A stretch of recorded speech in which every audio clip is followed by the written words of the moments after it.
if you're going to fail at doing what you love to do, because the chances of you failing already, they're high.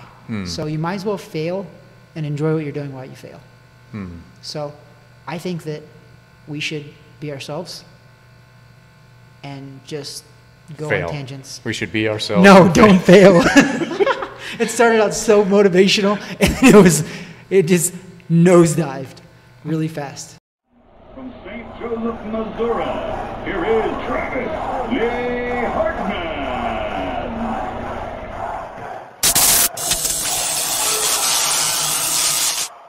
Okay. So, listen, if you're going to fail, you might as well fail big.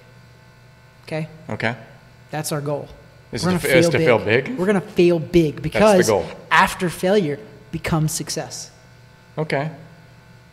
I don't have anything motivational off of failing big. Usually you don't see that on the poster, that the goal here today, folks, is to fail big.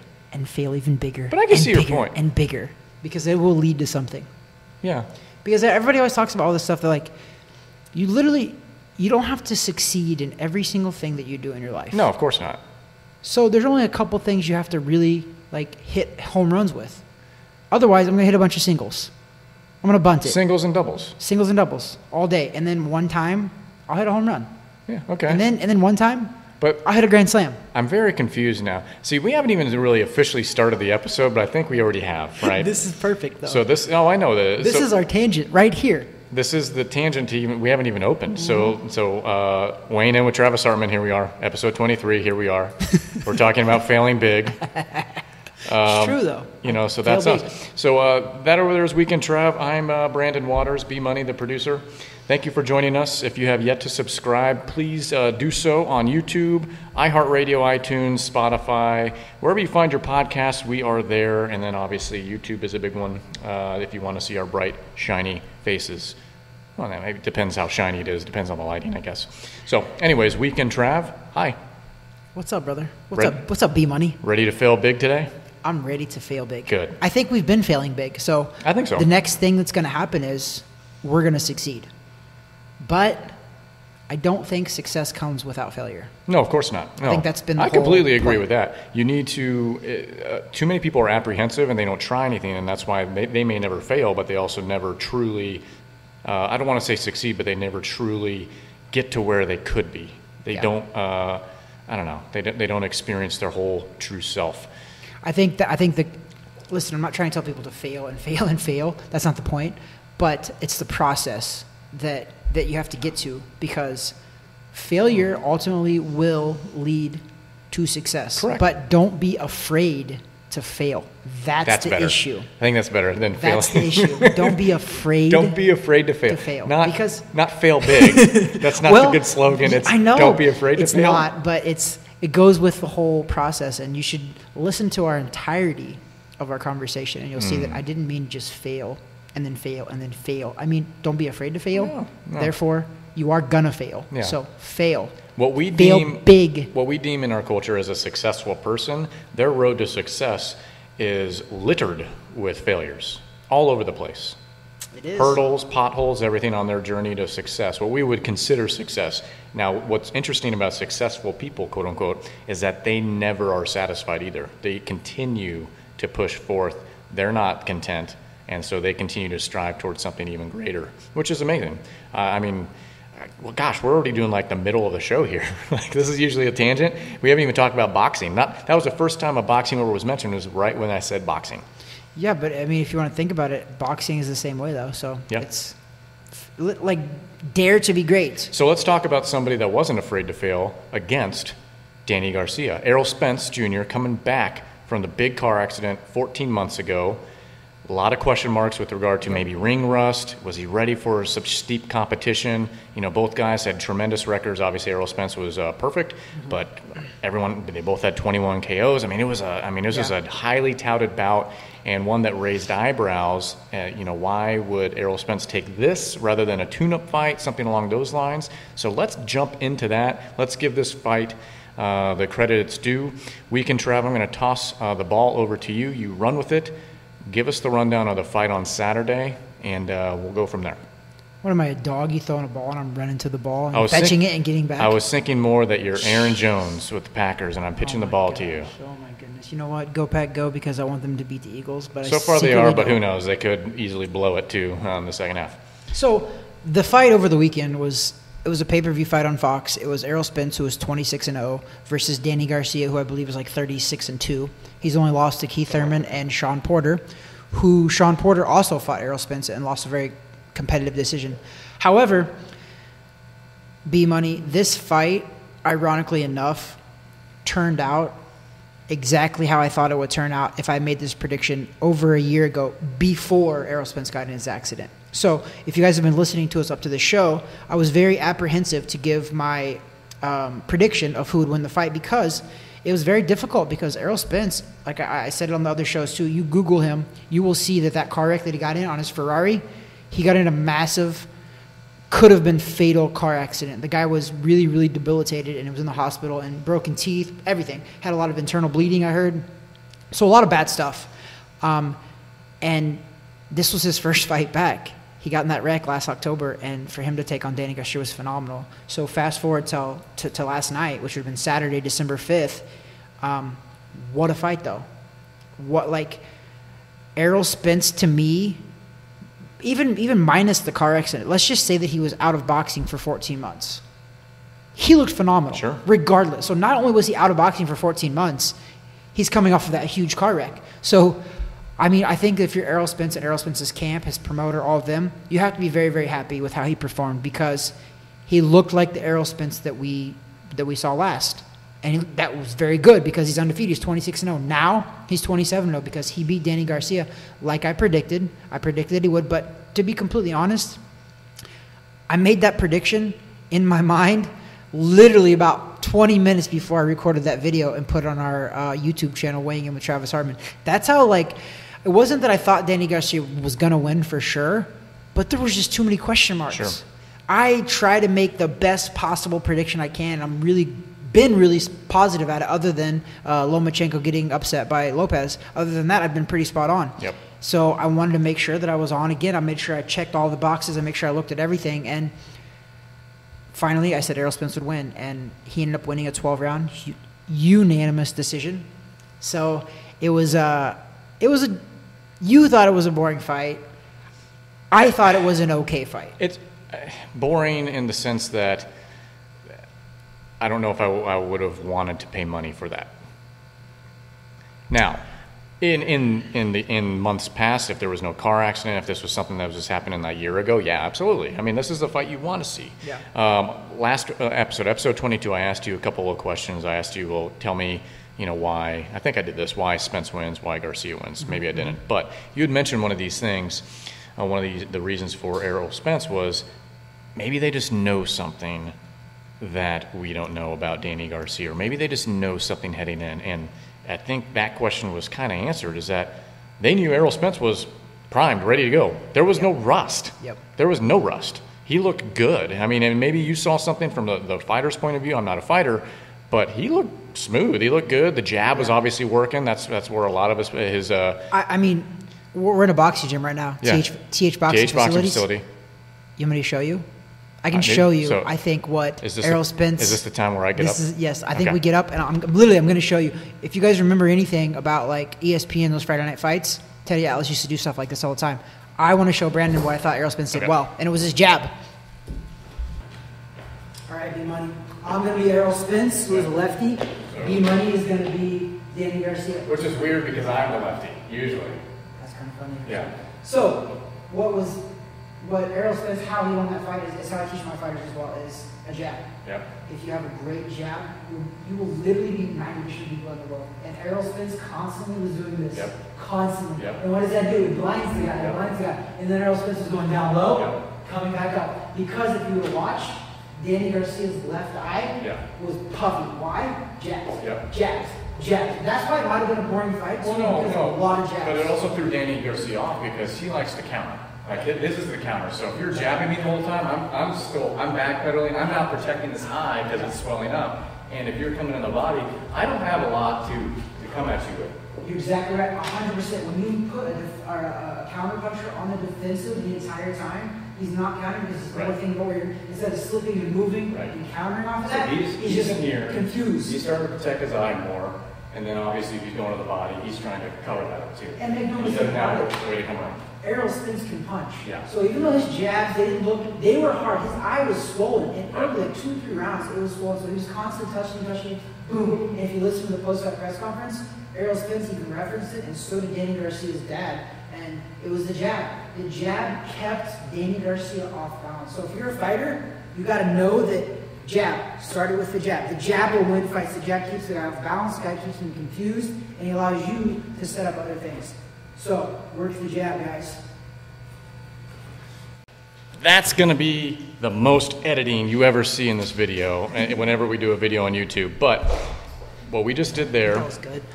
We had a little cutout segment. I like it. We were showing a little bit of what Errol Spence was doing, and Travis played the role of the lefty, which is usually me, because that's how I fight. But I wanted to play the role of the winner because that's a good point. That's a good point. That's a good point. Well, you know, it was good to see him back. Good to see him do his thing, and now leading up to what should be the next fight. Well, we should talk about that because I want to talk about that, and you're talking about Terrence Crawford. I think correct? we should be talking about that because that needs to be what's up. Here's my issue when it comes to Terrence Crawford. It's not Terrence Crawford.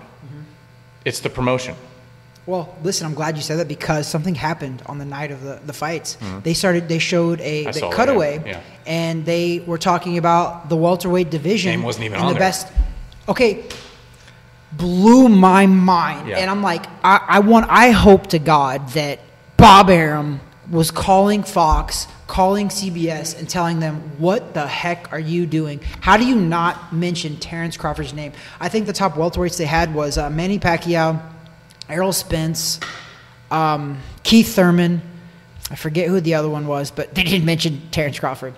Not one time in that beginning. But I guarantee you somebody ripped him because later on, towards the very end of the night, they threw Terrence Crawford and they start talking about Terrence Crawford. Somebody ripped him because I was tweeting, everybody was tweeting, it had to be trending. I could almost tell you that Bob Arum didn't do it. Maybe some of his people did.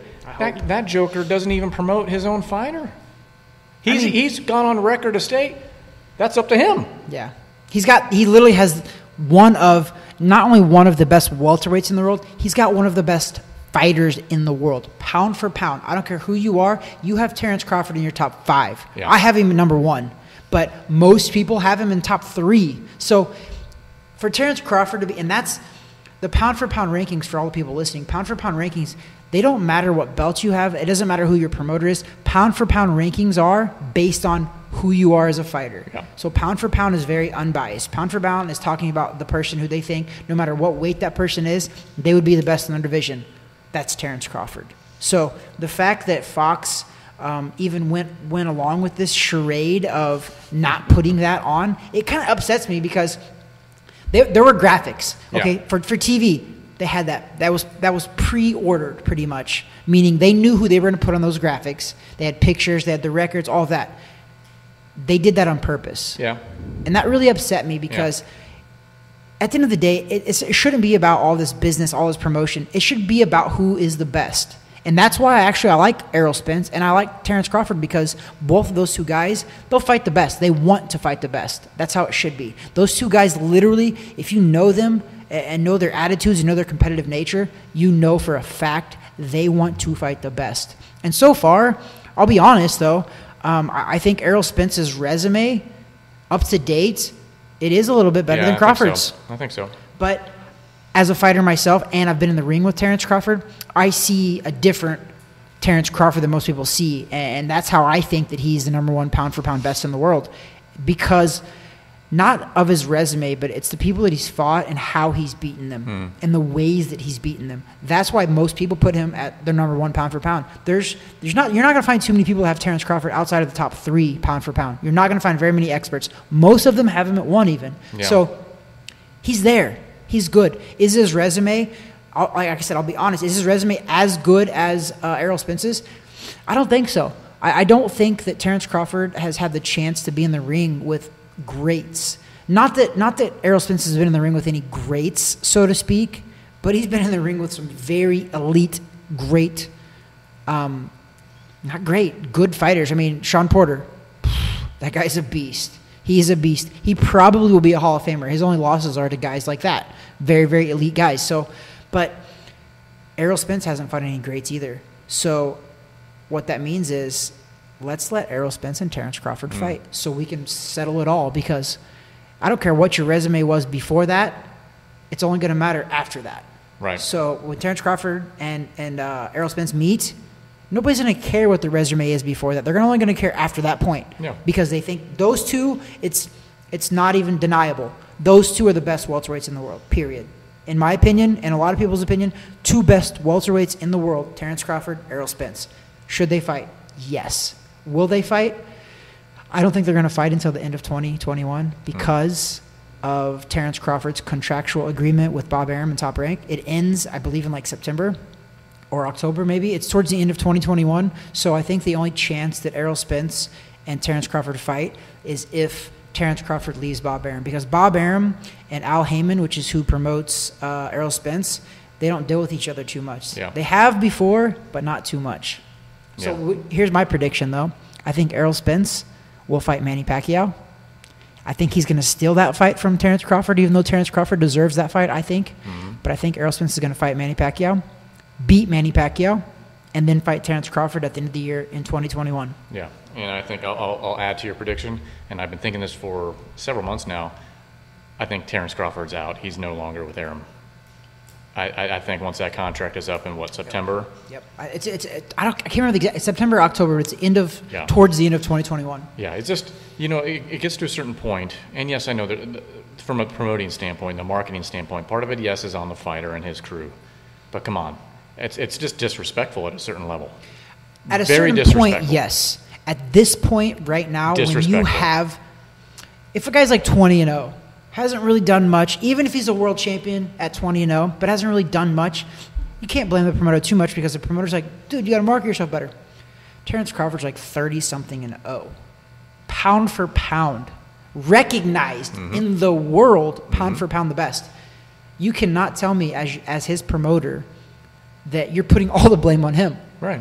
Put him in positions to succeed, okay? He's done everything in the ring. And the crazy thing is for me is Terrence Crawford's not a boring guy.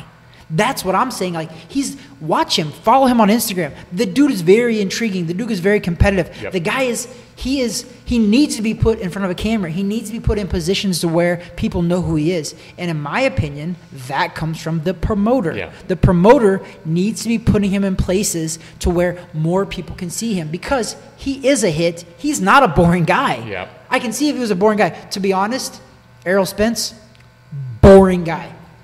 You ever talk to the guy? You ever see the guy speak? He's boring. Yeah. I'm sorry. Errol is a phenomenal talent, and the only reason Errol really caught headlines, he wrecked his Ferrari. Okay? But honest to God, Errol's a great guy. He's a good old boy. But he's boring. You don't see this guy on social media. You don't see this guy doing much at all. And you hear him talk. He's a very slow talker, very methodical, but very slow talker. He's not exciting. You hear Terrence Crawford? That dude can talk trash with the best of them. That dude can win at anything he does. He's exciting. But Brandon, who's more popular right now? Errol Spence. Do you know who sells more pay-per-view sales than Terrence Crawford? Errol Spence, by almost double.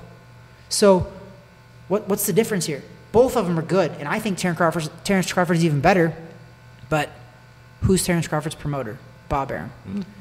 Instead of taking blame yourself as a promoter, and in the name of what you do is called promoting. No, they'll never take the blame. It's the arrogance and the ego there. So him and his team will never take the blame for that on the promoting side. So it's just he's been handled in such a lazy fashion, and it's disrespectful at this level now for Terrence Crawford. It's disrespectful. I think he walks out the door, contract's up, he's done.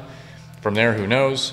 But you're probably right that fight happens at the end of the year. Plus, there's a lot coming in 2021 with other weight classes, things along those lines. So we've talked about it weeks ago. You can't saturate stuff all at once. Like the first 6 months of the year, I think, is almost mapped out between heavyweights and whatnot. There's this other stuff coming. So I don't know. Anything further we want to talk about with regard to Terrence Crawford and Errol Spence? I think the only disrespect, I don't think the only disrespectful thing that Bob Arum has done was it wasn't even just that he hasn't promoted him correctly, because it's easy for us to sit back and say that because we don't know what's going on the inside. That's what we're supposed to do on the seat. Yeah, but however, it's disrespectful what Bob Arum said. Yeah. Bob Arum was like, you need to promote yourself better. You need to be out there more. You need to do this. I'm like, this guy, I'll put my fighter's hat on right now as a professional boxer for 16 years. He does his job in the ring. Yeah. Terrence Crawford doesn't have time to worry about all the other business aspect, all of the interviews, all of the TV shows, all of everything else.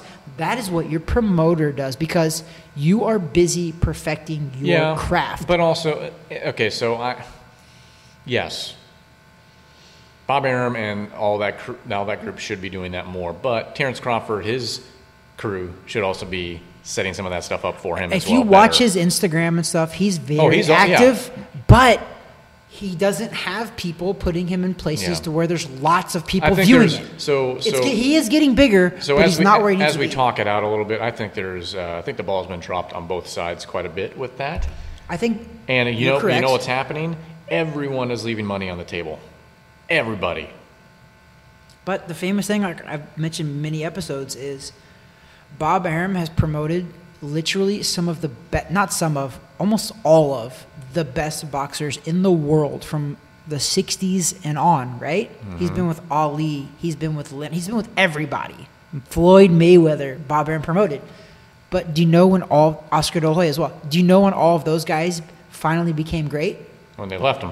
When they left him. Yeah. So that's why me, more so than anything, yes, a lot of onus, because I'm a promoter as well, a lot of onus does go on the fighter, because the fighter needs to be able to sell yourself in life, not boxing, in life. Sell yourself. You have to sell yourself as best as you can. It's nobody else's problem. It's nobody else's onus to do that.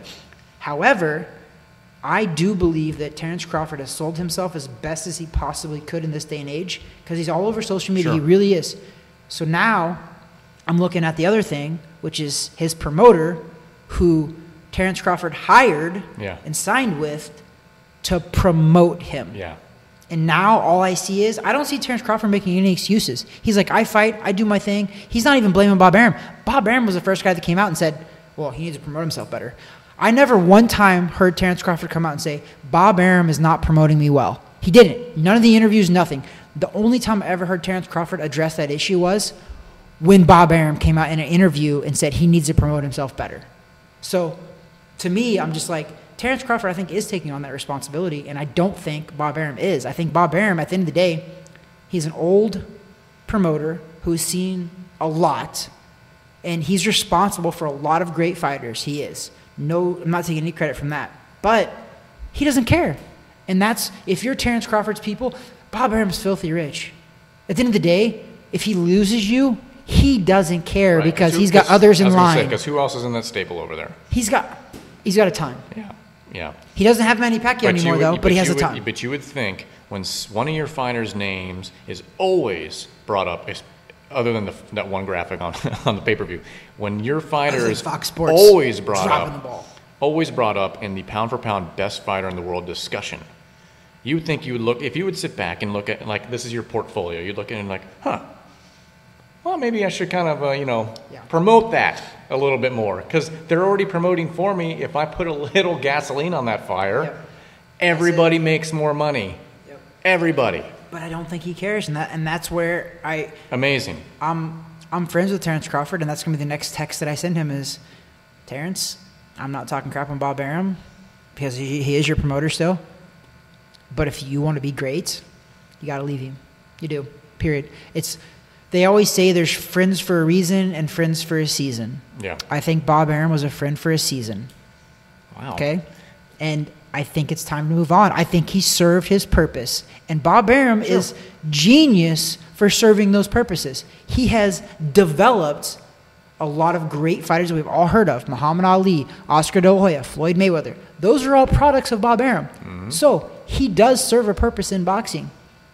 Yeah, it's like the early stage stuff. It is, and but you have to know that it's like a mother bird pushing her child out of the nest. Go fly. I get it, and I know Terrence Crawford, go fly, brother. I get it, and I know he's made so much money in his entirety from a promotion, whatever. But man, how much money has he left on the table?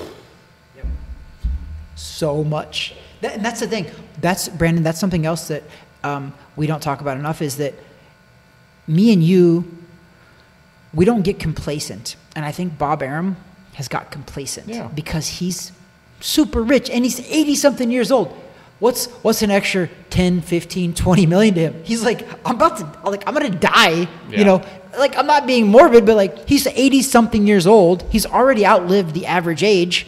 Bob Arum doesn't have forever left on this planet. So does he care about hustling and making a couple extra dollars? Listen, I would use that as an excuse, or I talk about it as an excuse, but you just laid out. He has a track record of doing this his whole career as a promoter. It's not just when he's in his 80s. He's done it 50s, 60s, It's a very valid 70s, point, actually. It's a very 80s. valid point, actually. But maybe he just knows his niche. His niche is start these guys, kind of get them going, and you know what? If they go off on their own, great, because there's more in line. Because he's already there's made more in line. He's right. He churns them out like nobody's business. But you know what, though? He must have a good eye for talent because he gets them. Yeah, so, okay, you know what? If it ain't broke, don't fix it, maybe. Yeah, maybe. His whole model works, and you know what? But it is what it is. It works until it doesn't. And what I mean by that is, Terrence, know when it's time to leave. Know when that season is up. And like I said, there's friends for a reason, friends for a season. Well, I have a great Bob idea. Arum is a friend for a season. I have a great idea. Give it to me. What you should do is go ahead and call him, text him. Be like, hey, Terrence, give us 10 minutes. Give us 10 minutes on an interview. Let him know. Let him know what we're going to ask him ahead of time, so we're not trying to trip him up. And maybe that's what we go with. Listen, everybody, if you're watching us or listening to us on Spotify, I'm literally have my phone out, and I'm going to text Terrence Crawford This now. This is the brainstorm segment of our show. Listen, you guys that are listening at this point on iHeartRadio or iTunes or Amazon Alexa, if you're watching on YouTube on any of these camera angles, this is what we do. We just we have notes when we first start these episodes. Like, we knew we were going to talk about Errol Spence, Danny Garcia. We knew we were probably going to talk about Terrence Crawford and possibly Errol Spence heading into next year. That's pretty much it. The rest of this show is ad-libbing, and I love it. So right now, Weekend Trav, texting possibly the pound-for-pound best fighter in the world, depending on who you're asking. If you're asking Weekend Trav, it is Terrence Crawford, Canelo second. Okay, well, there you go. Speaking of Canelo, I hear there's a fight coming up later this month. There is. And Canelo is fighting December 19th. Okay. Callum Smith, which is the brother of Liam Smith, who Canelo already beat. So that's December 19th. That is also in Texas. And let's talk about that because Danny Garcia and Errol Spence just fought in Texas at Dallas Cowboy Stadium. They had fans. They're allowing fans, and I believe they are. I think it was just under 16,000 because I think Dallas Cowboy Stadium for COVID and all of the rules and all that, they were set up for, I think, 16,000 people or less. I don't know what the official number was. I can't remember what they announced, but it was 16,000 or less. Even though the Cowboy Stadium holds like over 100,000. Oh, yeah. But thanks to the Chinese virus, we are limited to fans. But it's good, though, because if they had the fight in California or anywhere else, they can't have any fans. It's like 100 people. So do you think, are we ever going to hold that country accountable? Well, if you want me to be honest, China Joe is not going to let that happen. Yeah. China is I just feel like it's paid and bought Joe. Well, it's Sleepy Joe. It's not only that. I just feel like all we're ever talking about with this virus is vaccines and how we're going to get through it and people infected. We've never, well, there's some people that have, but we've never made a big deal about the source and why it came about, where it came from. Well, we don't really. To be fair, Trump did make a big deal about it, I know but the that. media, the mainstream media dismissed it. Yeah, but even when you just talk to people in general. Yeah, now it's just COVID. It's never about, man, screw them. We're going to do something about that. Yeah. Listen, all of our lives got disrupted for the past, 10 months? Yeah, it'll be going on a year soon. Now, it's been around for over a year. I think you've mentioned some things. And there were some tests back in like October, last of October, that there was antibody tests taken from a guy like in Idaho or somewhere north, and he had it. So, guys, Trump didn't even know that information as well because it was already here.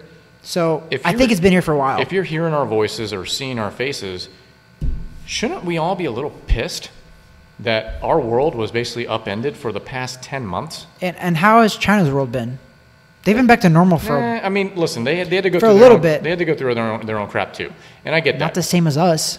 I Well, don't feel like they have, because their death total has it was been pretty way restrictive. less, right? No, because a friend of ours, when he had to go out there for work a few months ago, it's pretty crazy still. Like when he came over from the U.S., he was in isolated quarantine in a hotel for 2 weeks, couldn't leave. They brought food, they did all that stuff, and then obviously he's monitored because it's a communist country and there's a lot of shady crap that goes on over there. But he was giving us kind of the step-by-step what was going on. And like, it's pretty restrictive still on travel. So they did it themselves. They shot themselves in the foot. Yeah, but on travel, though, what is it like in their everyday lives? Did they shut down businesses? Did they bankrupt businesses? Yes and no. You never know. So but you don't know. You don't know. Because they don't tell you the truth. No, they don't tell you the truth. You don't know and this is speaking from what I do for a living, all the numbers and stuff you get out of China financially, you don't know what to trust. Yeah. You're just making guesses and assumptions. So with regard to their economy, things like that. They're historically known for manipulating and also for currency. covering up deaths, and also for, taking people away and never hear from them again, destroying families. I mean, they're known for stuff. But, this is where we get shadow banned again. Yeah, you know what, though? I don't care anymore. I don't care either. How do we get shadow banned worse? I don't know. Yeah, right, exactly, Brandon. So, are we going to get negative views? You know what? We're going back. I know the boxing calendar's jammed, and I love talking about it. But in our early days, episode 1, 2, 3 on, we talked a lot about this. We did. We brought up the Big C. We did. We didn't like it. I still don't like it. I hate the Big C. I hate the Big C too. You know what? I hate the things that came along with the Big C. You know what I hate? The fact that I went grocery shopping today and I went down the paper aisle again. I'm like, are we seriously out of toilet paper again? So I gotta. That's stupid. I'm gonna admit something on the air now. That I haven't been shopping in like 6-7 months until a couple weeks ago. I did. I started going again. Irina did all the shopping, so that's why I say that. But I haven't actually personally been in person to Walmart's, any of these grocery stores, right? Haven't. Wow. Well, I did the past couple weeks now, and I walk into Walmart's, and their sign in front now says recommended mask. It doesn't say required. Yeah. So guess what I've done the last 2 times I've been there? I am the only one in there, and I feel super awkward, but nobody has said a word to me yet. To be fair, nobody. And I walk right in there, and like, I want to wear my mask just so I don't have to stick out and see the looks. Sure. But honest to God, nobody has given me problems, has said a word to me. And I walk through, and I'm not kidding, every single person is wearing a mask. You know what's interesting? Because I was at our local grocery store today, and I just wear it just because I got used to it and whatever. I don't want to piss. I went to ABC and I had to wear it, so I wore it. Yeah. I didn't read the language on the signs out front, but when I was shopping around, I saw one dude and he wasn't wearing a mask. Like normal younger guy, whatever. Yeah. And I'm thinking of him. I think lucky bastard. Yeah. I'm like, why did I? But to be fair, it's uncomfortable though. Well, yeah, because you stand out. So in the early days of the Big C, I never wore it. If I was in Publix, and I felt like I was standing out at that point, but at least half the people weren't wearing this thing. Yeah. And I'm not trying to be some jerk, I get it. If people are uncomfortable, whatever, I'm not here to make someone feel uncomfortable. Yeah. Like I'm some petri dish walking around with this virus. I don't have it. Maybe I do. I don't know. Let me float this scenario by you though. Let's float it. Okay. So they have rapid tests now. Yeah. That literally can almost right away. So they keep telling me that you're wearing a mask to not only protect yourself, you're protecting other people from you could possibly have it, right? It's supposed to be protecting others from you. It doesn't. Right. Okay. It doesn't. From what I've always read, it doesn't do the other thing. Well, I just made a video of Dr. Fauci saying in March that the masks don't work. You lost me at Fauci. There you go. Good. He lost me at March. Yeah. So, but so rapid tests. Let me blow this by people. Rapid tests. Let's say that I'm at home. And I work from home. TH Boxing Facilities is at my home. Yep. It's out back of my home. It's not inside my home, but it's on the back side of my property. So let's say that I have rapid testing. Yep. Let's say I take a rapid test. Yep. Then I go to Walmart. Why do I need to wear a mask? My rapid test said that I'm negative. So I don't want to hear or see the looks from people because they don't know whether I have it or not. They don't know my situation. They don't know if let's even say that I just got it. I got over it. Let's say I'm 20 days out from having COVID. Yep. Why do I have to wear a mask? Because even the most conservative estimations say that 3 months, they say it's conservative, but I think it's longer than that. But they say 3 months, you're immune to it for 3 months. So let's say I've had it 20 days ago. Why should I wear a mask? So I completely understand what you're saying. But I think it starts to get to a slippery slope then, because I've been reading some things, and I check stuff when it comes to like the equity markets, things like that, for my job. And I look at travel-related companies and stocks, things like that. Some of the rumors that I start seeing is, if folks need to prove whether or not they've had a vaccine in order to travel, things along those lines. And I think we start entering a slippery slope then, Weekend Trav, of having to have a verification system that you have a vaccination. I don't like that. I don't like the privacy issue there. It's almost like the scarlet letter or the reverse scarlet letter, right? Yeah. Like if you haven't had the vaccine, then we're not going to serve you, or we're not going to allow you to use our services. Well, I don't know if I like that. Well, see, I agree with that. But what I'm saying is that no, there shouldn't be required proof. We should just know. But here's the problem.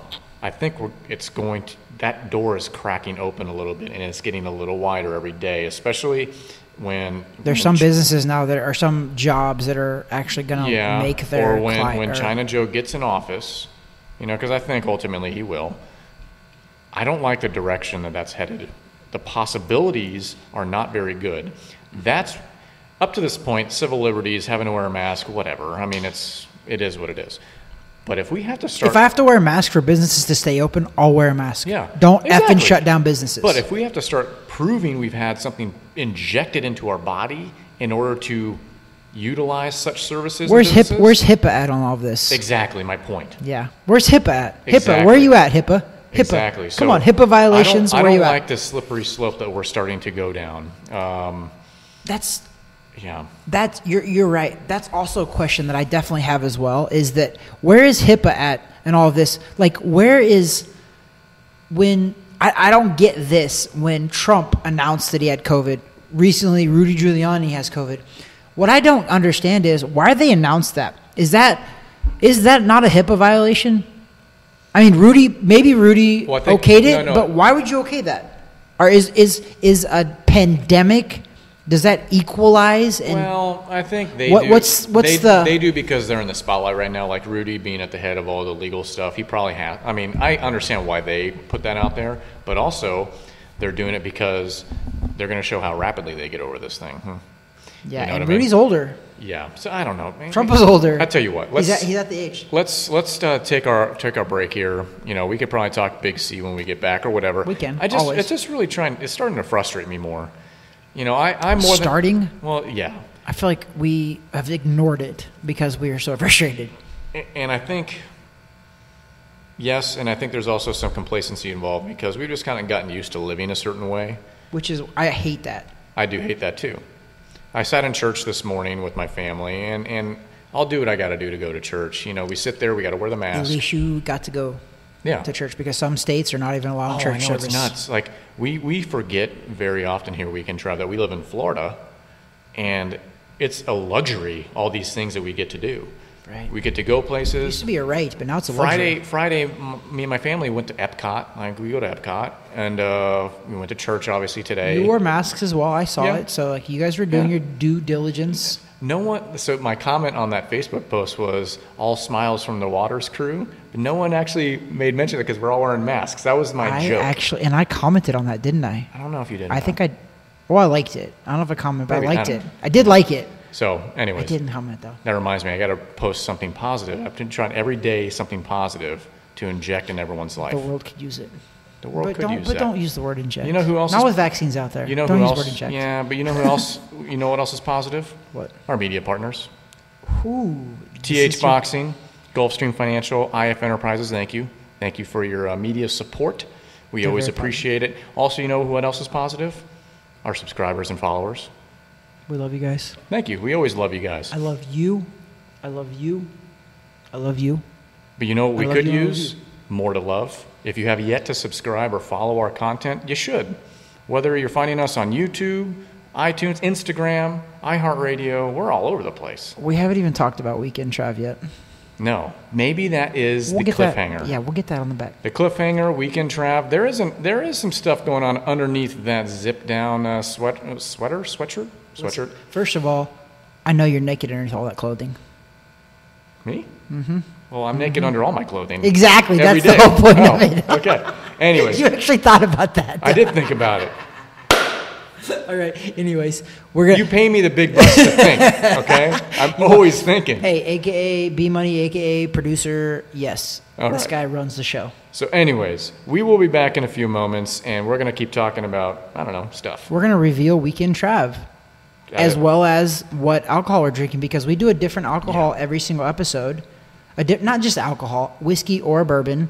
This is our 23rd different whiskey or bourbon. We're gonna rate it. We're gonna also unveil Weekend Trav, And because you know I'm back. what? Weekend Trav is back. And you know what? If the CDC ever says we can't do this, we're gonna say, screw you, CDC. Screw you. Yeah. That's it.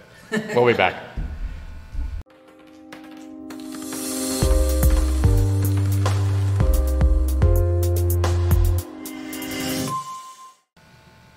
Can't put that in there. You can't put that in there. But I'm That's really, what she said.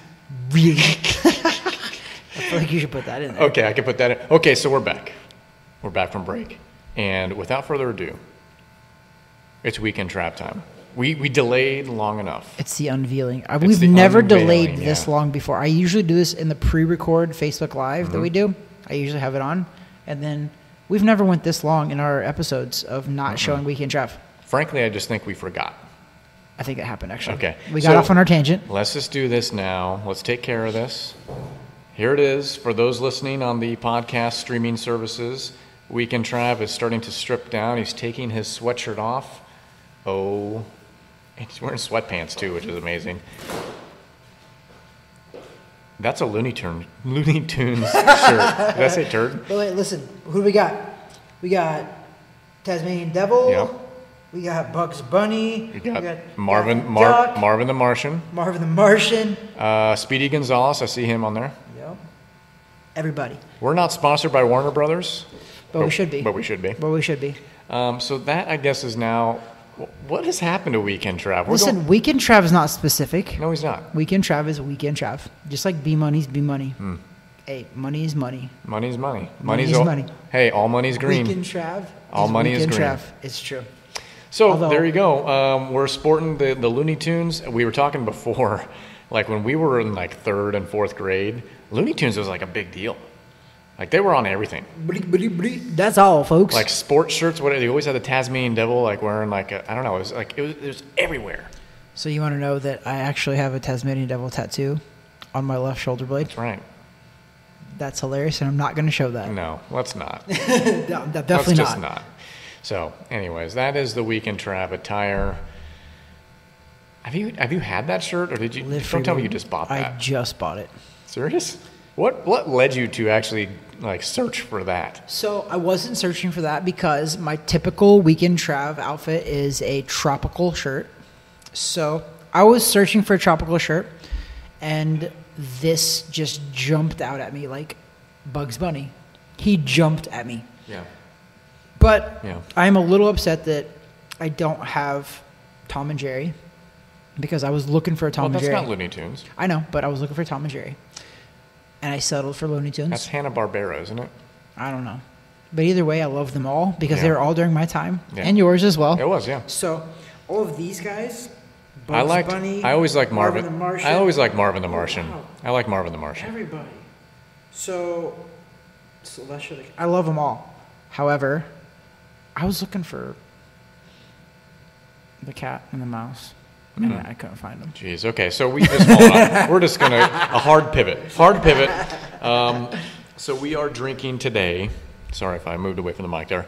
We have Proper 12 Irish whiskey. So it's not bourbon, but we have this whiskey. But Proper where's- 12. If you've heard of this, it's probably because of the. I guess he's the owner. He doesn't make this stuff himself. He just pays people to make it. Conor McGregor. That guy. They were actually a sponsor of the fight, the boxing matches last night. It was on the ring aprons. Proper 12 was? Yeah, that's what made me actually get it today was Proper 12. So, yeah, aged, distilled, bottled in Ireland. Now, okay, I'm just going to jump right in here. It's okay. It's not that great. It's okay. Now, probably because it's only been aged 4 years. So, I mean, it's a pretty new company anyways, but the bottle even says 4 years. It's all right. It's all right. It's all right. But let's get to the judging because I'll tell you how I really feel about it. Okay. So first of all, Conor McGregor, he's all right. He's all right. He's all right. So I'm probably going to judge this the same way I feel about him. Yeah, I think he's all right. Don't hate him. Now, don't love him. To our conversation in the first half of the show about fighters promoting themselves, guy knows what he's doing. 100%. 100%. And don't get me wrong, great fighter. He is. Great fighter. But he's not the best. Ever, no. No, but he's very good. But he's the biggest moneymaker. He's not the best, biggest moneymaker. Listen, when somebody at one point in their life has been starving and their family's been starving and you can do what you're doing now, you are hungry and you won't be hungry ever again because he will always be doing stuff like this and other things rather than just fight. Very smart. Very smart. Even when he was doing the stuff with Floyd, very smart. They marketed that very well. He made a ton of money. It makes you want to bring up somebody else real fast. Okay. I have to. President of the United States, Donald Trump. Okay. If indeed he lost, which is looking like he did. Yeah. If indeed he lost, I just want to let everybody know that Donald Trump is not going anywhere. No. You people, I want you guys to know that I'm not yelling at you, nothing, but I'm telling you that the guy is that popular that 74 million people voted for him. 10 million more people voted for him than they did the previous election that he was elected in. So he's going to be campaigning, I believe, for 4 years. And we're going to hear more from Donald Trump than we ever have. So if you guys thought voting him out of office was going to get rid of him, I'm sorry, but it's not. We're actually going to get a very unedited, unfiltered version of Donald Trump. You thought he was unfiltered before. Exactly. You guys all thought he was very bad spoken, which I actually agree. He was very not good spoken. He doesn't speak well. Not good spoken. Doesn't speak very good. Isn't that very hooked on phonics? It worked for me. But that's serious though. I had to bring that up because I want people to know that. So back to the Let's go to Proper 12. Proper 12. We're going to give it the out of 10 boxing gloves. How about I rank it first? I'll give mine because I always give it. You always give yours go first. For it. Out of 10, I'm giving this a 4.2. Oh my! You're giving it that low? Yeah. Oh wow. And the reason why? Here's why. Give it to me. You had it, but you also had it neat. I never drank. I drink it. Neat's fine, and I've had it neat. I've had it neat now, and then I've also had it with some ice as well. I just to try like both different ways. I've just had other whiskeys that I like a lot better. So when I'm grading it against other stuff, this isn't the first thing I'm pulling off the shelf, right? I think somebody in the Facebook Live that you did referenced it a poor man's Jameson, and Jameson is like a poor man's whiskey. They said a watered down Jameson. A watered down Jameson, and Jameson, depending on the kind you get. Now, last week we had a form of Jameson. It wasn't the normal Jameson you get just at a bar or whatever else. But listen, Proper 12 it's okay. It's okay, but if you see a list of Irish whiskeys and this is on there, you're probably going to go after something else. This is, to me, because of the name Conor McGregor. Because he promoted himself That's why we got it. Yeah. That's it. It is. It says it's a smooth blend with hints of vanilla, honey, and toasted wood. I get none of those. I want to tell everybody on here that I get none of those as well. I get the smooth. It's definitely smooth. I don't even know when I first had it, when I had it neat, when you first poured it for me, when you were doing the Facebook Live, I tasted it. I'm like, okay, it's smooth. I'm gonna go a little higher than you, That's Brendan. fine. I'm gonna say 5.6. Okay. Because it's like Connor. I'm a middle of the road guy. I feel like I'm a 5 with Connor. Out of a scale of 1 to 10, 10 being the highest, 10 hating him, 1 loving him. I'm a 5. I'm literally dead middle. This is a little above the middle, but again, if you're buying this for any of the aforementioned, a smooth blend with hints of vanilla, honey, and toasted wood, which it says on the bottle. I'm reading it for the Spotify people. YouTube, follow us on YouTube because you can see us. But I get none of that. I don't get any of it. I'm sorry, I don't, Brandon. Okay. Me personally, my taste buds, I don't. I don't even get to toast it. I get the vanilla. You're so vanilla. I am vanilla. I'm as vanilla as they come. Just look at me on YouTube. Look at me. You're not. You are not. You are our... I'm more like soft You're the mocha. cultured person. I'm more like soft mocha. You're the cultured person of this podcast. My buddy at my old firm, Matt Hahn, he would call me... I know a Matt Hahn. Well, That's it's not the same funny. Matt Hahn. I know, but he's from Missouri. Matt Hahn, what's up, bro? So he would call me think dark mocha or something like that. Like because I don't care. I don't care if the racist stuff. It doesn't bother me. But we were buddies. That's racist? I guess. I don't know, because of my skin color. Because everyone's all like soft nowadays. Light mocha. soft, Maybe yeah. light mocha is what it is. Because I'm not like super dark. It's like, you know what? You're coffee with some cream. Put a little creamer in it. Just a little dash. A little dash. You're a couple dashes. A couple dashes. You're a But couple. okay, so I do get the vanilla a little bit. I don't. So I we're will say, different, but I will say it is smooth. When you taste it at first, you're not like, oh. No, it's smooth. But I'm still going to stick by my score. It's not going to adjust it. Now, our average between the two of us is a 4.9. It's not the worst thing we've had. No, It's but not. I still gave it a 5. What I get? 5.6. 5.6. Yeah, I'm pretty happy with that. 5.6, which is Hey, a you know little, what? a little taller than Manny Pacquiao, but whatever. Who's the only one out there that might disagree with that? Connor? Fine. Connor, if you randomly happen upon our podcast and don't like the rating we gave you, well, prove us wrong. You want this work, Connor? I'll give you this work. There you go. Looney Tunes will give you that work. TH Boxing Facility. TH Looney Boxing, Tunes. we got it ready for you. Ready? You ready for this? Yeah. No one's ready for that. Sorry. No one's ready for that. So proper 12. We're still going to drink it. I mean, don't get me wrong. I feel like it's proper 5.6. Well, maybe proper 4.9. We're gonna rename it. Connor, listen, shut up. We love you. You sold it pretty well, but it's proper 4.9 now. Sorry, bro, but we renamed your whiskey. Yeah, but hey, more power to him. He's making a ton more money than all of us combined. First of all, you're making more money than weighing in with Travis Hartman for now. We're coming for you, bro. We got big dreams. We're coming for you. Okay. We're willing to fail big. I fail every day. I literally was just sitting there and say I feel like something, and I go I fail like something. Way to go! You got failure in my head, and I want to take it out. I feel like. Well, I'm going off of how you started tonight. How did I start? Not good. I wrote notes. Fail big. Yeah. Then we eventually turned it to don't be afraid to fail. I didn't turn it to that. It was that the whole time, but I had to get to that. Yeah, we had to get there. Listen, I am like a fine wine, aged to perfection. So you have to listen to my content for an amount of time.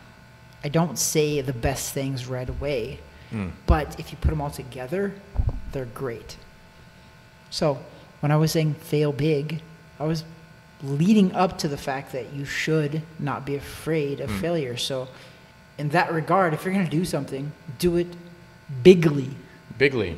Bigly. Bigly. You know who says bigly? No. Donald Trump. Okay. He actually, it's his word. That's why I said it was bigly. But I don't want to be like Donald Trump. Let's be honest, I don't. But no, you know who you got to be like? Who? Travis Hartman. I like that. That's the only thing that we all can do. We can all be be like ourselves. We can be our best selves. Yeah. Every day. That's why I'm like always like whenever you like read self-help books or like guys like motivators, things like that. Part of me is like, oh, this is good content. And I have another part of me. It's like, yeah, but if somebody's out there just trying to take fragments of all these guys and change who they are, it's kind of defeating the purpose, right? You're getting away from who you are. Now, take some of these things and help try to like light the fire underneath you. I get that, but when somebody goes out and just tries to change exactly who they are to these other people, these motivators, that you are then setting yourself up to fail. We'll take that word. And you're not even failing bigly there, though. No, you're just failing because you're trying to be them. Because you're trying to be someone you're not. So I have a great quote and a great phrase that I used to always tell Irina when she was playing tennis too. I said, "Be better than your best." That is the best advice that I give anybody. That don't try to compete with other people. Yeah. Like they always say, they're like, oh, flowers and plants. They don't compete with the other flowers. They just try to go to the sun as best as they can. So don't compete with other people. Well, when you're ultimately gonna succeed is What I mean by fail big and don't be afraid to fail is fail for yourself. Don't copy somebody else and then fail doing what they did that you thought was going to work for you, because you can't do that. Yeah. You have to actually do what's best for you. And people want that genuineness. People want you to be you, whether it's great or not. Be yourself. That's why I like even as simple as what we do here. I enjoy what we do here because, first of all, we have a good time. And we've said it before, the moment this isn't fun, we have problems. True. Then that's probably when this thing starts shutting down. If we're not having a good time, then what's the point? And episode 23 was, let's get back to us Yeah. being fun. No, there's been a lot of boxing content recently, so rightfully so. It was fun, though. That was fun. And there's still a lot of fights throughout the end of the year and into next year, but you know what? We're having a good time. This is fun. And it's in time for the holidays. It's time for us to have a good time for the holidays. You know what? Weekend Trav's next outfit's going to be pretty good. Look, I'm wearing a sweatshirt. I don't even need to. It's like 80 degrees outside. Stetson, what? That's No, it's a little chillier. It's not. This is Actually, my alma that's a mater. very good hoodie. Alma mater. It's a nice hoodie. Thank you. I'll be honest. But I don't know what I was going to say. I don't know either. But your hoodie's nice. Thank you. Your shirt's was okay. probably going to say, it's just okay. It's okay. First of all, that's fine. Because you've loved one of my Weekend Trav outfits. And I still have that. I haven't wore it yet. Yeah. Again, when can I want to know when I can start repeating some of my favorite. Maybe you know what we could do? We could do a year-ender show. Okay. We can start bringing up. Oh, that's perfect, Brandon. Well, we have a lot of bourbons B we need Money. to work through too. B Money. Yeah, but only our favorites. We'll do like a top 5 favorites. Our year-ender is going to be awesome. We're going to do our top. That's perfect. Listen, we're spitballing on air because this is what we do. Yes, we are. So, our top 5 favorite bourbon/whiskeys. Okay. Hold on. Okay. Let me jot some notes. And then I'm going to do, and you know what? You can join in this one too. Weekend Trav's top 5 favorite outfits. That's there. So that's 2. What I want is, especially for the outfits, because unless you all have tried the different bourbons and whiskeys we've had, I want someone to comment or at least give us feedback on some of the top 5 outfits that you have, or maybe just your favorite. Let's put that out there. You've worn. We'll put the week leading up to our weekend ender. We're going to put that up. We'll put That's out, some sort It's of like a little poll or yeah, something like that. Follow us on Insta. Bracketology. I love that word. There we go. bracket. Brandon's in. You just talk about brackets, he's in. We're creating a bracket. B Money loves the organization of that. I do. My mind has to be organized. So we got top 5 bourbon/whiskeys, and by then it'll be like 24 or 25. Gosh, yeah. I can't believe we've done that many. It's almost like we're alcoholics. But we're not. We're not actually, because we barely. Well, some. Well, this one's going down. Okay, for a 4.9, it's going down. I know, right? That's why I feel like your 4.9 was too low. It was too low. I'm committed to my ranking. I'm gonna be honest. I was gonna rank mine in the 6s, but as soon as you came out with if you would have did a 5, I still would have done the 6. Now I you've done a 4. I could have easily popped it higher because of the price. What was it, like $25? Yep. It was like $25.50 or something. Listen, it's good for a $25 Irish whiskey, but you can probably get something better for $25. All right, but I'm just going to tell you that I rated mine a little bit lower because you went first. I'm actually glad you went first, because if I'd have said a 6 and you would have said a 4, I'd have been like, crap, maybe I don't know what I'm talking about. It would have averaged out higher then. It's true. It would have been at least a 5, which is what what it should have been. It would have been proper 5 point whatever instead of proper 4.9. Proper 5.0 sounds better. Yeah. Now, damn it.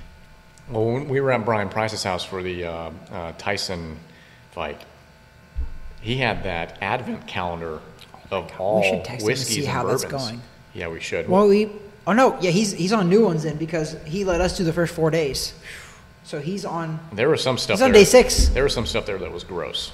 Okay, I'll put this out there, and I'm sorry, because I'm a Heinz 57 like most of the United States, meaning I have a bunch of different ethnicities inside of me. Mm-hmm. However, I am a majority.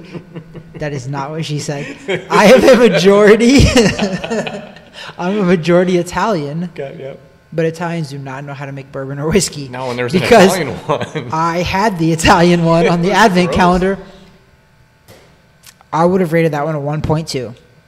And I felt awful I didn't even finish it, and I felt awful about that. But it was like half of it. To be fair, the one that I had of that, I think it was day number 1. It wasn't Irish. I don't know what it was. Because it shows you, like, unmarked. They don't give you what it was. Or maybe the cards did, but I didn't pay attention. So mine was an Irish whiskey. Like, this is an Irish whiskey. This one's better than that. This one's better than the one I had at Advent. Really? Or at his house for the This one Advent. is. Yeah, this is better. It's still not my favorite. I didn't drink it, though. I didn't drink yours because I just had mine. Yeah, so it is what it is. I don't know why we're still talking. See, this is how Connor works, man. He gets all that marketing. People like us, we're talking about it still. Usually our bourbon and whiskey segment's like a minute and we're done. We're still talking about Proper 12. Listen, I'm going to give you a couple of different examples of how Connor and his model works because Floyd Mayweather, people would pay to see him lose or win, but either way, they were paying to see him. He brought people out in numbers. And then I'm gonna fast forward you to right now, guys. Say what you want about the man, but the president of the United States, you can say what you want. Even though he might have lost this election, more people came out for this election than all time in the history of the United States. Some people, so they came out against him, obviously. Some people even, came back from the dead to vote. It's amazing. And I mean, some people voted 2 or 3 times, but that's up for speculation. Even the machines voted. It was amazing. Everybody came out in this election. So what Donald Trump should probably try to do is, first of all, although a lot of people want him to run again in 2024, I don't think you should, Donald, because I think you're that popular that you should get back in the sporting game, because Donald Trump used to actually, he used to be a big part of professional boxing in Atlantic City, New Jersey. He used to do a lot of stuff at Trump, Taj Mahal, all of that. He used to be a big boxing guy. Mike Tyson knows him. Mike Tyson likes him. So, Donald, if you don't run in 2024, which I don't like, you're popular, you could probably win because Sleepy Joe is Sleepy Joe, and he's part of the establishment. However, you would be more popular if you came into boxing world because you bring people out. They don't necessarily have to be for you, but as long as they're buying tickets, I don't care. So I think I would love to have you in the boxing world because I want you to pick out a couple of, I want Donald Trump to come out and say, hey, I'm going to be a boxing promoter, and guess who I'm going to promote? Terrence Crawford. Game, set, match. Terrence Crawford will be the most, maybe not loved guy, popular, rich guy. Fantasy world are you living in? I am living in a crazy Looney Tunes that is a loony world. That's a loony. But can you imagine Terrence Crawford if Donald Trump decided to promote Terrence Crawford? He'll be popular. People will come to see him. Probably lose, but they'll come. Tee that up with Terrence, he's going to tell you to remove his phone number from your phone. He's going to block me. So I have a whole. Terrence is going to block me. I have a whole theory about voting, and this goes all the way back to Reagan, because I think we're significantly dominated by the establishment. Yes. Republican and Democrat, but just the old guard, not wanting to give up their power seats. Okay, and we're all sheep in this whole thing. Voters are sheep. Democrat and Republican voters are sheep. But I think I'm a sheeple. Back in the 80s, Reagan broke the normal model of that, of how they've kept the elections fixed. Let's just say fixed, because I feel like they're fixed. Okay. I feel like Reagan somehow broke that. Then once he was done with his terms, they refigured it. Because then, from that point forward, there was no surprises, really. George Sr. was supposed to win. Bill Clinton came out of nowhere. And once again, an establishment-type candidate, he won. George W., long family in the political game, he won. Obama was groomed for it, he won. So there wasn't any surprises again until Trump. Trump broke that system again. And then we're seeing it on this election cycle, how the establishment, both sides, because both establishments don't want him there. They don't like him. They don't. So they're figuring out a way to get rid of it again in order for all those old guard to keep the power again. And once again, us, voters, I don't care what side of the aisle you're on, we are sheep. Yep. We are being led to this, and we're fighting against each other. And you know who's sitting back and laughing the whole time? The old school Democrats, Republicans in the power seats. They Nancy are laughing Pelosi at not and even Mitch her. McConnell Yeah, all those are yeah. sitting back Yeah. and they're saying, fight it out, guys, because I'm sitting back here. I'm happy. I'm old. I'm Happy, old, and fat. You know what? But listen, I'm gonna throw this.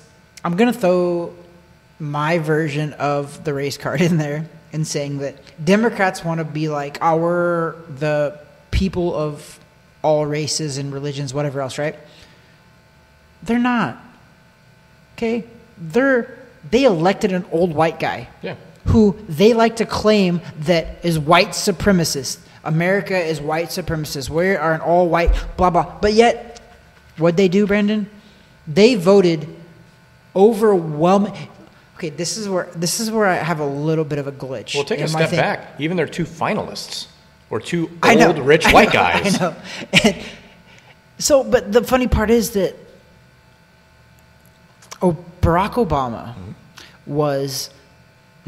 is by far, in my opinion, by far the best speaker and speech giver of anybody that I've ever witnessed. That guy, it's like the old Tom Hanks President or just anybody? Person really? In general. Okay. That guy has rallied and gets more people. And I'm going to be honest. I've listened to some of his rallies, though, man. I'm kidding. I'm not kidding.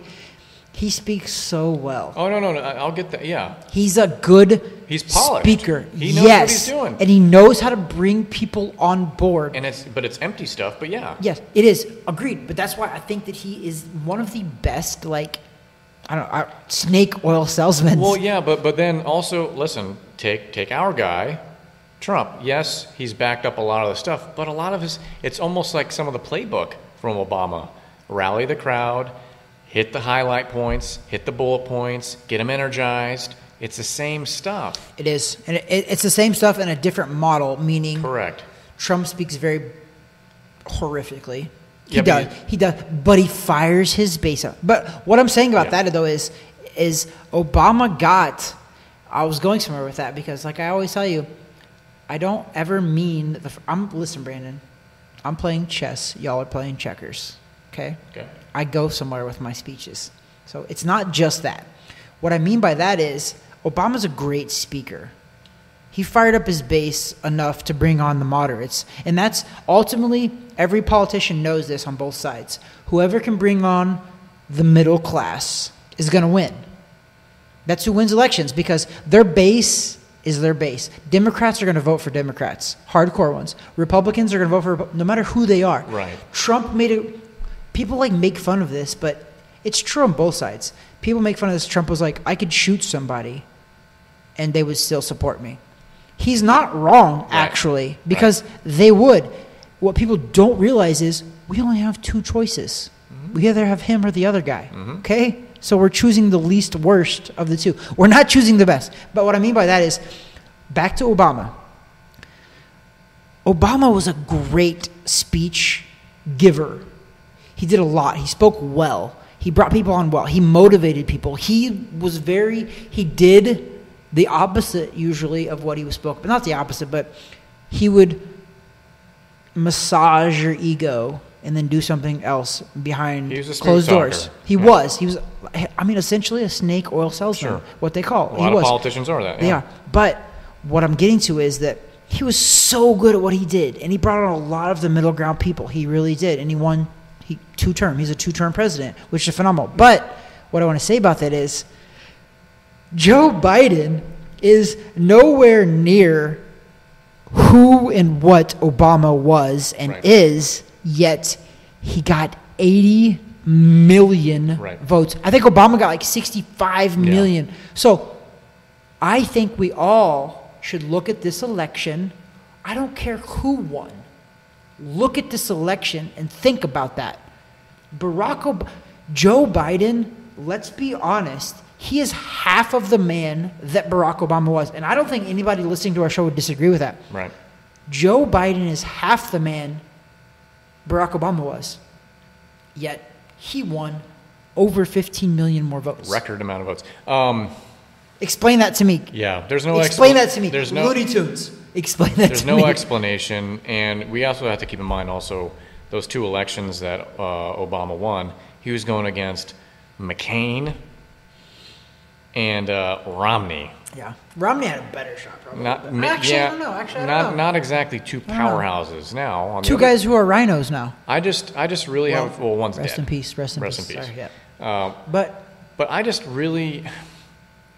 have a feeling. This is maybe the conspiracy theorist in me. I really feel as if the establishment, quote unquote, the establishment, wanted and needed Trump and any of those kind of guys and gals out as quick as possible at any cost. And I really, because it's the power. It always comes back to power. It's not about getting things better for the American people. But why? But this is my understanding, and this is where I'm actually going to agree with people, is why'd they let Trump get elected in the first place? I think it was similar to how, because I think elections are rigged. I do think that. Well, yeah, me too. But also going way back. So Reagan, I think he was governor of California as well. Which is crazy. But he broke the model. Yeah. He was a Republican from California, an actor. Yep.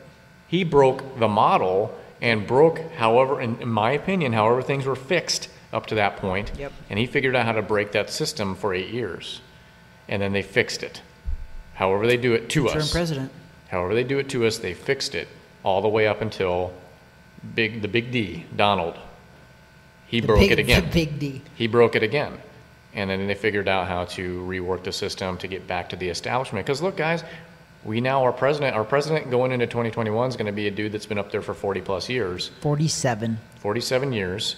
And look at all the cronies that are also in power, Republican and Democrats. They've all been there for decades upon decades. Look at his cabinet. He's already named people. Not even just the cabinet. I'm talking about just Senate and House, Republicans and Democrats. A lot of those people have been up there for decades. Yep. I'm a big believer in term limits. I really think there should be term limits. The big D was also a believer in term limits. I don't think never did anything. I don't think it should be like a quick turn or like a 2-term thing. No, I think there needs to be, because you need policy and stuff, and change has to take time and simmer. 320 million people, and they need time. Some of these people have been up there, in Joe's case, for 47 years. You're done. Come on. You're done. Yep. And you know what? Us as American people, you don't really realize the benefits to being there for more than one term. How about the pension for life? How about the medical benefits for life? Yep. All that stuff.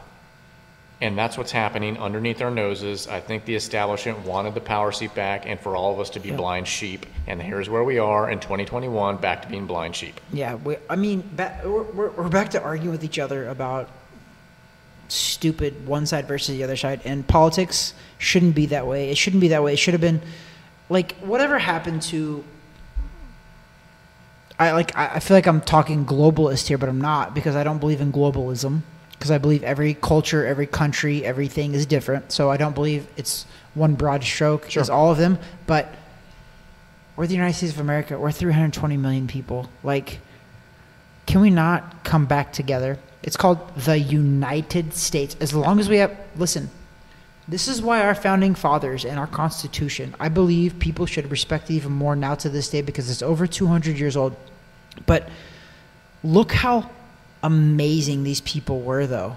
They were amazing way back in the day to think of this. And George Washington said it. He's our first president, right? He goes, the two-party system, I'm not a fan of. It's not good, because it'll split this country. He said that back in the day. He was the first president of the United States. There were more parties back then. The Whig Party was there. There were obviously Republican, Democrats, and that's kind of interchanged before. I mean, there were other parties at that point, but we have filtered down to what we're seeing now. The major two parties. It was a problem. Here's why I think we'll probably never see unity ever again.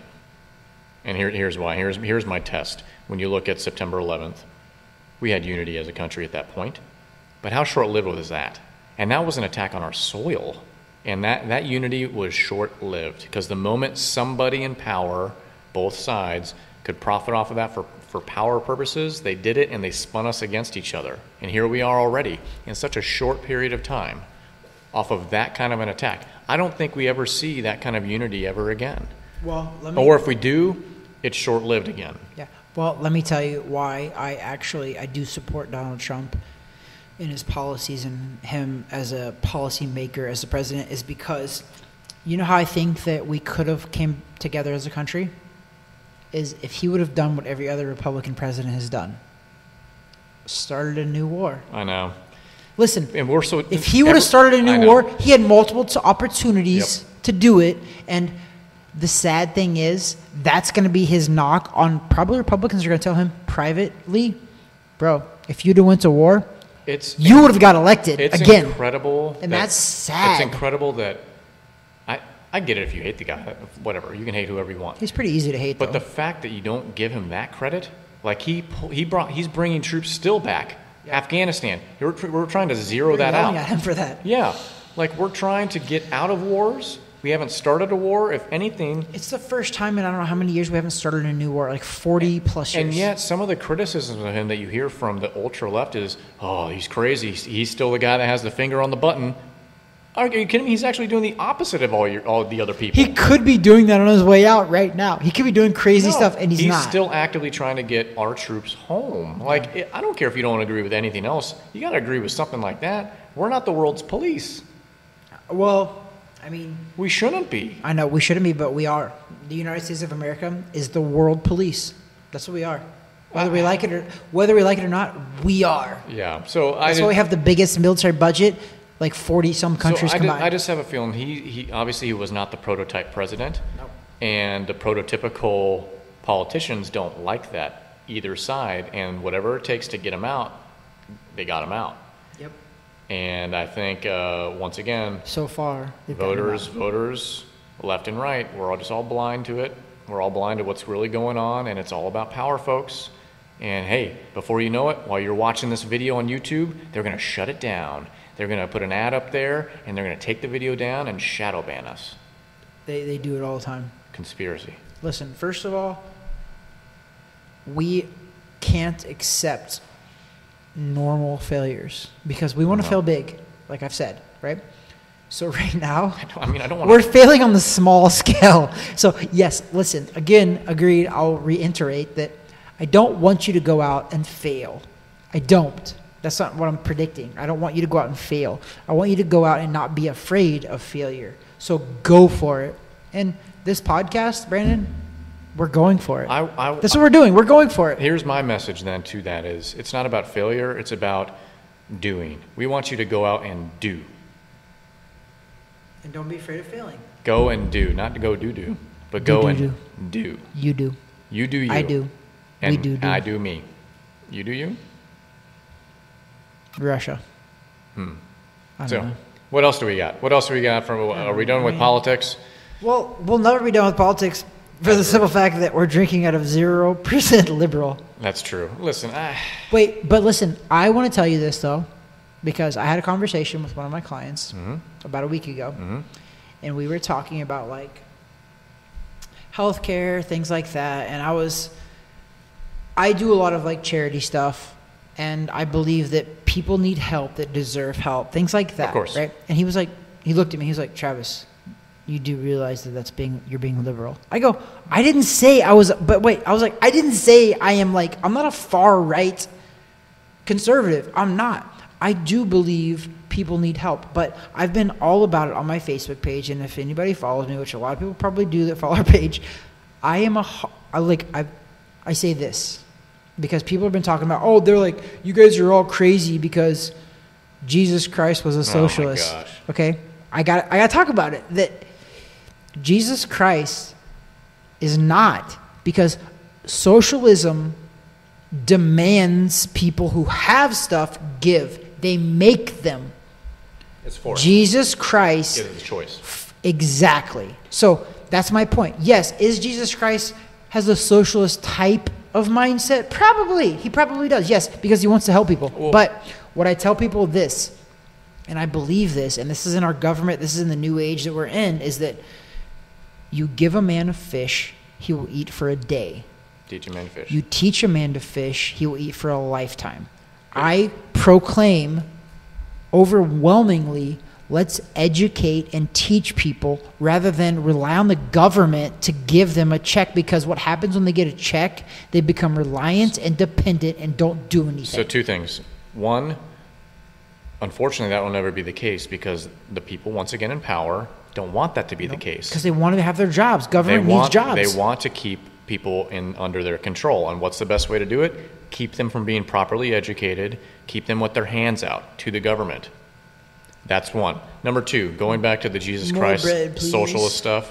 So the difference being is that we talked about it being forced and having the choice to do so. It's called free I saw will. somebody reference the rich young ruler, and because I've done some biblical scholar stuff, the rich young ruler, when Jesus told him to basically sell his possessions and follow him, it wasn't saying money's bad. It wasn't saying do this so you can benefit everybody around him. The problem with the rich young ruler was that that's what was his stumbling block. It was money. It was power. And so Jesus was looking at him and saying, you need to drop the stuff that's holding you back. He was personally testing him. There was nothing about money being bad. It's the root of the money. It's not the bad part. It's actually the root of evil. But it's not money being bad itself. It's how it holds you back. And so in the rich young ruler's case, Jesus said to him, sell everything and follow me, because that was the stumbling block. If his stumbling block was gambling, if his stumbling block was at the time pornography or something like that, he would have told him that. Yep. He would have said, stop gambling, stop drinking, stop looking up porn, stop going to the bathhouses, whatever. And he would have said, follow me. In his case, it was the money. Yeah. People don't understand that. They look at that and are like, oh, see, there you go. Sell everything and give everything away. What was interesting in the early church in Acts was that at that point, everybody, yes, they were sharing. People that had like land to sell, they were selling it because they were growing the church and they were on fire for stuff. And so people want to draw allusions to socialism in that case too, but it wasn't forced. It wasn't required. Peter, the head of the early church, didn't tell people you need to sell all that stuff in order to be a part of this. No. Now they would say to do that, but they didn't force that. It was up to you. It was up to you and it's your heart. Free will. Your heart. I'm a big believer in the fact that, and this goes into a different topic of the church and things like that. The church has been neutered in our country. The church should be the tip of the spear that goes and attacks poverty and goes and attacks all these things. We, as Christians and other faiths, need to be at the forefront of eliminating poverty and eliminating all these social issues. We should be the ones with the money, the food, the distribution, the time, and we are neutered. We are neutered, and now when we look to the government, who are we neutered by? The government. Okay. And now we look at like the government's supposed to solve these social issues. No, it was commissioned early.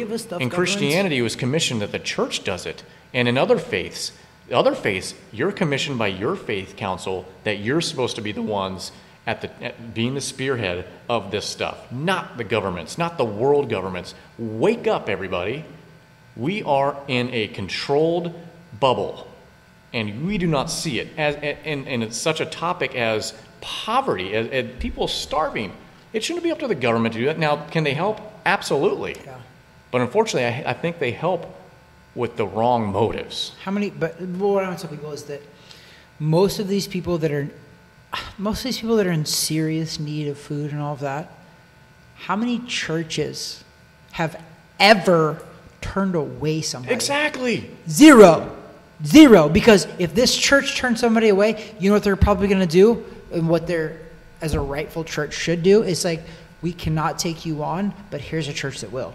Okay? And that's my point, is that government is not the answer. More government is not the answer, never will be the answer. And don't get me wrong, because I think there are bad churches out there too. So I don't want people to think I'm thumping my Bible or whatever That's also called free will. Yes, but there are bad churches that do things for publicity. They're like, oh, look at the good we're doing. But there are so many more that do more good than you actually recognize and realize, because they don't draw claim to it. They just go and do it. They don't need to, because you're not supposed to. They go and help. Yep. They go and help. And I know you and you know me, if one of our friends or somebody we know is in need, we are going to do whatever we can to take the shirt off our back, even that Looney Tune shirt. We're going to give them the shirt off our back to help. Yep. 100%. Because that's what you're supposed to do. I don't need to call the federal government to go help a family. We will help the family. Because we are the family. Because at the end of the day, we all are family. Yes. And if you listen to God, you trace it far enough back, we're all family. We're all related. So, and these are tenets in every religion, not just ours. That's the crazy but yet funny thing, is that at the end of the day, almost all religions kind of have the same end game. They really do. Yeah. They all teach at the end, it's almost the same. It really is. And I'll tell you what that tenet is, almost, for the most part. What? ELE. Everyone love everyone. I looked it up, and in the King James Version of the Bible, it mentions the word love more than 300 times. Every other version after that, it gets up to like 500 or 600. So it also says, fear not. To some degree or another, 365 times in the Bible, one for every day. So everyone love everyone, and I think that's probably the best place for us to stop this madness. Because now that we're starting to talk religion and politics and how it works out, I get fired up and I can start talking. We both do, so we could go on tangents. Bless others. Guys and gals, this is definitely the season that you're more in tune to blessing others, and you should do it year-round, but this is the time. There's people out there in need, different organizations, different families in need. Just help. Don't draw attention to yourself when doing. Just go do it. Just go help. Yep. Go help. Time, money, food, whatever it takes. Just go help. I mean, you make such a massive impact by doing that, and you don't have to publicize it on social media. You don't have to get a podcast going and talk about all the good you're doing in the world. Just go and do it. Agreed. Do it. I mean, even though I'm not a big fan of Nike, their slogan of do it. One of the smartest slogans ever in history. Smartest. And you know what? Nike actually, I think it's the Greek goddesses, it's actually the goddess of victory. Something like that, yeah. It is. I know for a fact it is. Nike is the goddess of victory. So, people, listen, when we start having to look to the government and rely on the government to solve our social, economical problems, we're in trouble. Yeah. So, yeah. What I mean by all of that is we always say ELE, which means everybody love everybody. The Bible teaches love. And at the end of the day, love your neighbor. Love your friends, love your family. And what that means is take care of them. Yeah. And if you have a neighbor or a friend or a family member that's going through a very, very difficult time, and you're not doing everything you can to help them, then you're not doing God's work. Government is not God's work. No. God specifically speaks of that. It's not. So don't rely on the government to give you a paycheck. Don't rely on the government to give you health care. Rely on yourself for one. And then your next one is God, and then your friends and your family. Because if everybody is God-driven, which is we've gotten away from that, we really have in this country, in this world. If everybody's God-driven, it doesn't even, listen, like we said, Brandon, it doesn't even matter what religion you are. At the end of the day, ultimately, they kind of teach the same thing. We should all love each other and help each other, and that's it. We shouldn't have a government that demands us to do that, and that's a socialist type, and we're not. Listen, Jesus Christ, let's be 100% factual. He was not a socialist. A socialist makes you do something that you don't want to do. God encourages you to do something maybe you don't want to do, but he encourages you. Well, he motivates you. It was a matter of him seeing the heart. It wasn't the requirement. He wanted to see the heart of the man and woman. So I think, and God aside, it doesn't take being a religious person to know where your heart is in helping your neighbor, and to think that you can pass on the feeling of, or the need to help to the government. Come on, I think we're all smarter than that. I hope. I would hope so. I would hope so. Maybe there's 80 million people that aren't. I don't know. Anyway, so we are going to wrap that up today. Thank you to our media partners, TH Boxing, Gulfstream Financial, and IF Enterprises. Thank you so much for the media support, and for our supporters and followers and subscribers, wherever you might be following or listening or watching this. Thank you so much. YouTube is a great place. iHeartRadio is a great place. iTunes, Spotify, Facebook, Google Podcasts, Instagram. Find us, Weighing In with Travis Hartman. We are everywhere that we can possibly be, and if we're not somewhere, tell us, and we'll get there. We might change our name to ELE. ELE. It's possible. I laughed at it initially, but it grew on me. It's growing. The more we shove it down people's throat, it might grow on us. I'm just saying. ELE is a solid saying. I think with that, we're going to wrap it up. And on top of that, we didn't even talk about Anthony Joshua fighting this weekend. Weekend Trav will give a prediction video later this week, and hopefully we'll have some other stuff that we'll add to, maybe an interview, I don't know, we'll find out. So anyways, we're going to wrap this thing up for the week. Thank you so much for following along and listening and watching. That there is Travis Hartman. That there is B-Money, Brandon Waters. Thanks for joining us. Have a great week. God bless.